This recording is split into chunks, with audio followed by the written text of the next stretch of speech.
Mga pag-uusig na darating.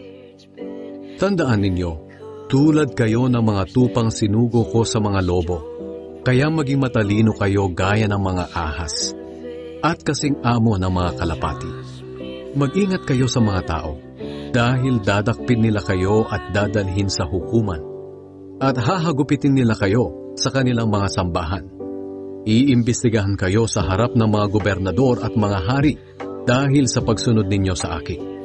Magiging pagkakataon ninyo iyon para magpatotoo sa kanila at sa mga hindi Hudyo ng tungkol sa akin.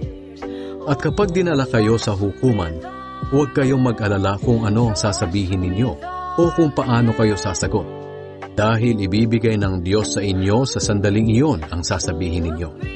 Sapagkat hindi kayo ang magsasalita, kundi ang Espiritu ng inyong Ama. Siya ang magsasalita sa pamamagitan ninyo.